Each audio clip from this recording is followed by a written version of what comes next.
Hello and welcome back to Bourbon Barrel Talk. I'm your host, Scott Minton. Today we are back in the Brock Bourbon Bar, and we're going to drink a little whiskey. High West. High West whiskey. A blend of straight whiskeys, to be correct. A blend of straight whiskeys. Finished in port barrels. Multiple port barrels. Multiple, yes. That's right. This is the Midwinter Night's Dram. Woohoo! Act 13, Scene 11. Act 13, Scene 11. Newest bottle, correct? Yes, absolutely. Oh, yeah. This was a mail call. Our friends at High West said, hey, Scott, we've got this coming out. We want you all to try it and tell everybody about it first. So there we go. For those who don't know, someone explain the numbering of the bottles. The numbering of the bottles. 13, 11, all of that. Well, Midwinter's Night Dram is a play on the original Shakespeare, and they do the act whatever, scene whatever, based on which iteration that they're on. So now they're on the 13th iteration, and it's my understanding that it's the 11th blend or something like that. Correct. So they have multiple blends that they put together, but this is the 13th time they've released Midwinters as far as like the season or every year. So And I just, every time I say it, I'm going to do my best not to fanboy. I'm going to give my very critical review, but this bottle is just sexy. yeah, It's is. sexy and theatrical, and if any of you listeners have a chance to oogle one, please do, because it is just lovely to look at. It is a good looking bottle. I love the blown glass look that they have, and there's just a lot of attention to detail. I love the fact that they put that much time into the actual bottle itself. Absolutely. Anyway, Midwinter's Night Dram. We are going to sippy sip on this. Nick, I'm assuming you are playing tech support today. Is there any information as far as like what blend of MGP or rye or how much of their stuff is in there? Is there anything that we see? They actually did not send me any notes this time. Well, just by the happenstance, I was looking that up for you, so I was making sure we were on port with that. So On port or on par? Well, On port barrel, perhaps? on port barrel. There we go. I wasn't sure. It could have been a play on words. I appreciate that. So I'm trying to remember if the Act 13, what was it? Starting with, I believe it was 11, was whenever they started doing the mass batching. Correct. Because they started doing the larger groups of the batching of that. Correct. And I assume, and everything's showing that that's still going on with 13. Was it 10 or 11? I thought it was 11. It was 11 because 10 was the white port finish. Gotcha. The one that Yep, I yep. have, yeah. Yep. So Act 13, we're looking at ruby and tawny port barrels, like combinations of that. And you're correct. There's two sets of MGP mash bills that it's going for. And that's going to be the 95.5, and then the other one is the 80-20. Oh, okay. So those are the two mash bills that are kind of like mixed into here. 95.5, 80, 20. I like those numbers. I do too. As long as the mint is subtle. I think we all like more subtle mint. Nose is killer on it, though. I love a It's I love a menton. Oh, that's me. Never mind. Oh, my God. Ta-ta. 100,000 unemployed comedians. You all get a free audition today. Thank you. Thank you very much. I think it's more like a ton of men. That's true too. I'm always the oddball. The nose is very fruity. It's got some nice complexity to it. Almost get like a black currant. I was about to say, like, there's like this really, really rich, dark, like, My God, are you agreeing with Barbara? listen, it's unusual. I It know. must be a full moon I'm outside. about to say, I'm It about to just leave. passed. Something bad's going to happen. I did hit something with my car on the way over here. I think it was a bird. I'm telling you, this car's going to be the enemy. I love this car so much, but geez, oh Pete, the number This of is bad like crap your that's happened. fourth or fifth one, dude. Telling you, dude, something's crazy. I told my wife I was going to get this thing fixed pretty soon and just sell it. The crazy thing is my mom and dad want it so bad. They love that car. Every time I take my dad for a ride, he's like, I love this car. I know I love it too.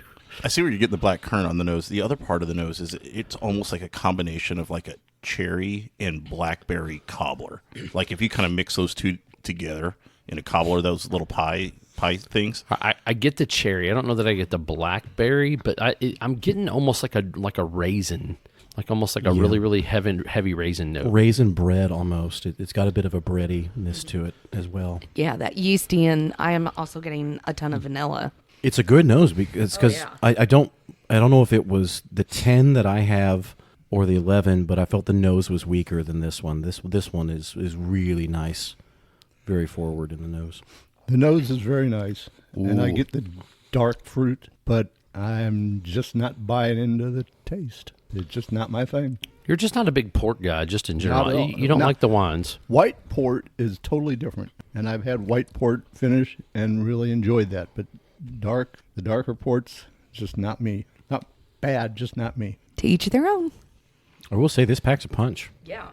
It does. It's Definitely got a- taste it's- and it's got a nice hug. I really am. I'm really enjoying the hug on it. The mid palate is got some complexity. It's got some. It's something there. I'm just trying to really pick up the nose, though, man. The nose is really nice. This might be one of the better noses they've had in a couple of years. Agreed, 100%. Do you get almost like a pudding?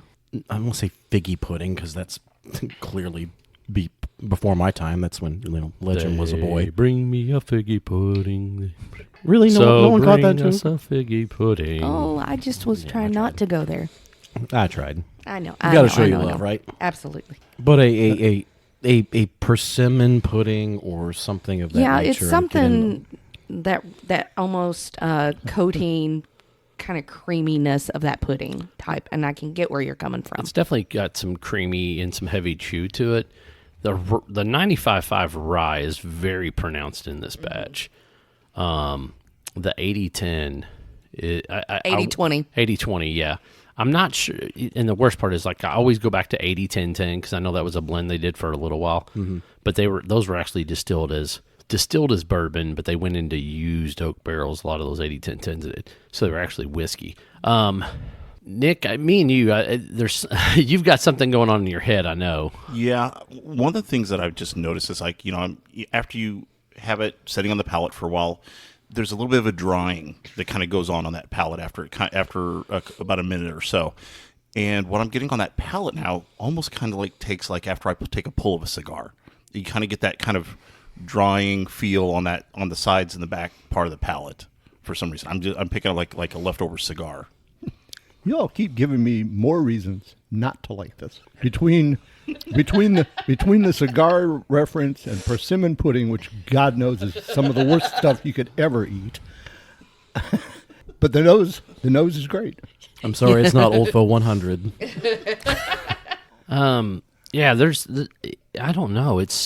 There's so much complexity, but like I was expecting to get a lot of baking spice. I'm not getting a ton of baking spice. Dude, I was going to say that. Yeah, Yeah. It's all like disappears. heavy, like fruit, heavy rye, a little bit of floral note. Like, and it's not even. There's no mint. There's none of the things that I was expecting to gather off this. It's definitely different than their typical blends of these midwinters. I like it, but there's definitely some differences than what I'm used to getting on these bottles. Definitely, I feel like it drinks overproof as well. Yeah, what is the proof coming in at? It is 50 or 49.3. Yeah, so yeah. Yeah, it's under 100. Under 100, and it every bit of 110, I think. I don't know about that. I would say maybe like 105. Yeah, I was going to say that. Probably 105-ish. I think me and Nick are on the same wavelength there. And I think you're getting to that higher note because of the hug that it gives. Might be. That's probably more of what I will say is more of the deep oak that's coming through and all that port. Like, I think it's just the way it's coating your throat and going down, so therefore it feels like heat, but it's actually just flavor. Well, if it's a mix of that ruby and tawny as well, Yep. that could be doing some of it too. And you're getting a lot of that 20. I don't know how much percent of that 20% malt 80-20, and that 20 is going to help coat and stick around. Yeah. Didn't Hit the old punching bag. Didn't Tawny Port make some adult movies? Wow. Yeah. Wait, was that a real name? Only the legend. Tawny, He's the only one old enough to remember that stuff anyway. like prior to Jim and Jameson. Oh, I'm sure.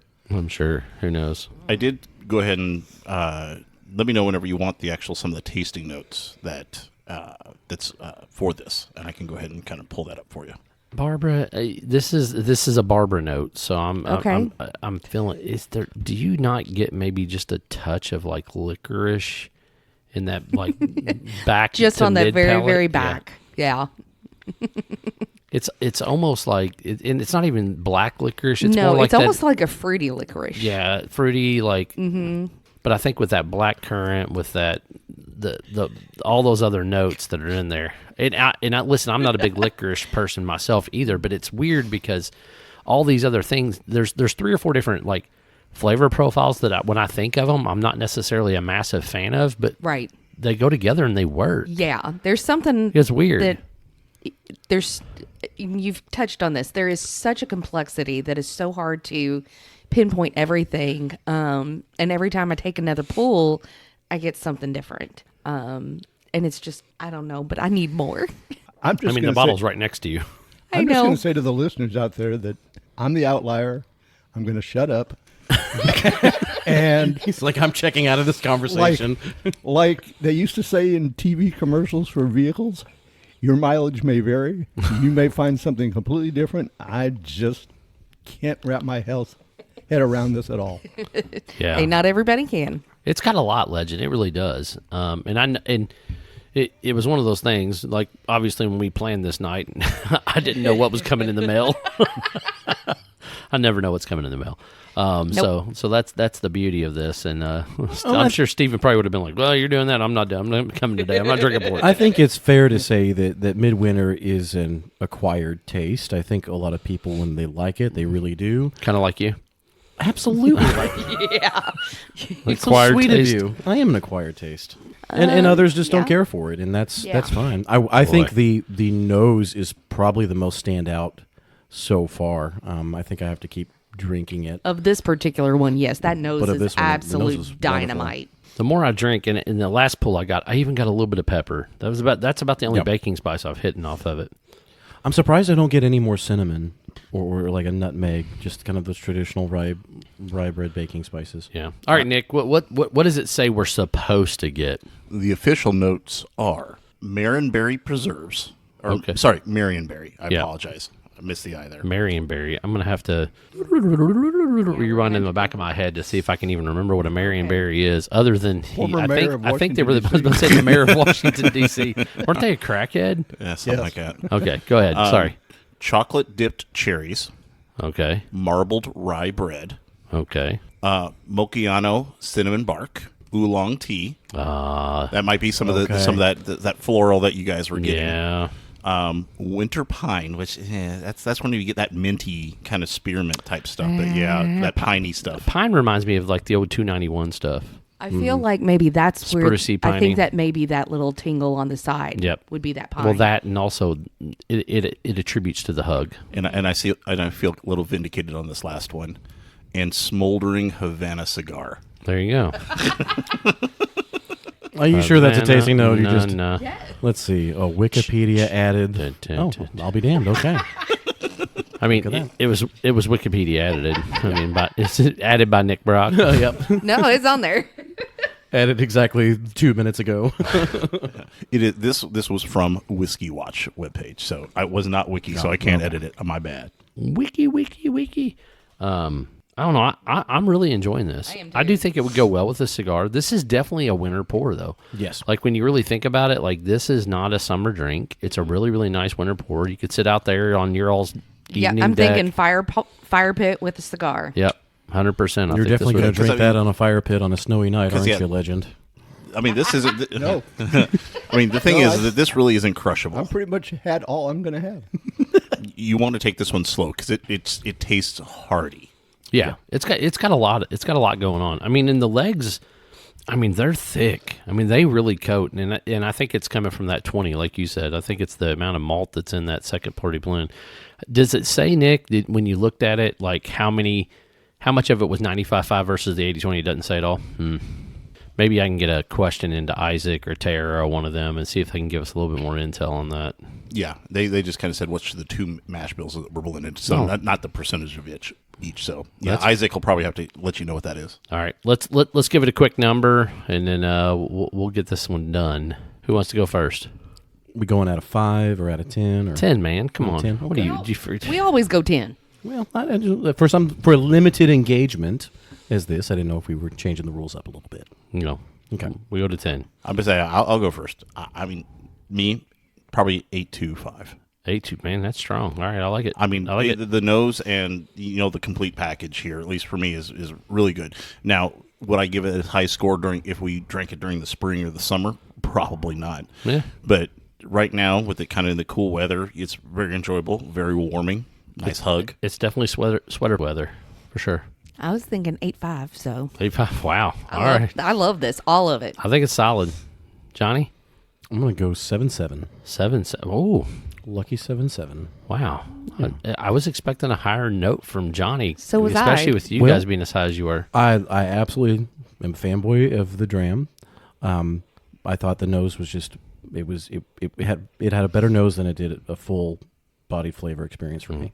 So it was a little bit lower than I normally would give it. Fair enough. Still enjoyable though. I'm kind of semi with you on that piece. Like, I feel like the nose was a little bit better than the overall pour, but I'm still probably going to be more in that 7-9 range. You know, I think that's a good solid pour. I really enjoyed it. It's got a lot going on. I wasn't quite as generous as the Brock's, but this is definitely a solid pour. Like, the MSRP on these, what, are like 169? 150. 150. So I mean, it's a buy at that. You know what I mean, for this product, I definitely would still go out and buy it. I mean, this is one that you probably want to go pick up if it's on the shelf. The good thing is these have become less scarce than what they were, 5 years ago.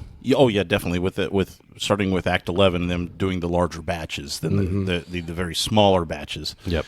It's become more ready available. Plus, it's quite frequently available online at their website. For sure. Well, Tara, Isaac, good job. Legend, I'm gonna do it for you. 5.6. Or is that being generous? I think you're being really generous know. on that one, Scott. I don't know. I would rate the nose in the 7 to 8 category. But Right. after that, it's just downhill from there. There you go. Fair enough. Listen, We'll go off the nose for him. This is always hard when you bring the legend along and you give him something that's finished. He's not always a big finish fan, but listen, that's why we bring people along that have different taste profiles. So if you don't like port, the legend's saying this is not his cup of tea. So if you don't like port, maybe this won't be your cup of tea. For the rest of us, this is our cup of tea. And I think the more you drink it, the more you get out of it too. It's one of those, if you nurse it for a while, over the course of an evening, I think if you like it already, you will continue to appreciate it. Yeah, I mean, to me, I just polished off my second little piece, and it's still pretty good. I might even go like 8. So I don't know. Ooh. I think that's our episode of Bourbon Barrel Talk. If you want to find us, you can find us on Facebook, the Instagram, or the X. Make sure you hit the subscribe button. That way, whenever these episodes drop, you will get them first thing on Sunday mornings. Email us any questions at bourbonbarreltalk@gmail.com. Make sure you hit the subscribe button. Make sure you like. Make sure you review. Make sure you share an episode, whether it's through iTunes, Spotify, whatever your special and favorite medium is. Go out there, do it for us. We greatly appreciate it. This is Scott, Johnny Tsunami, the Brox, and the Legend signing off. Peace. Prost. Shalancha. Good evening.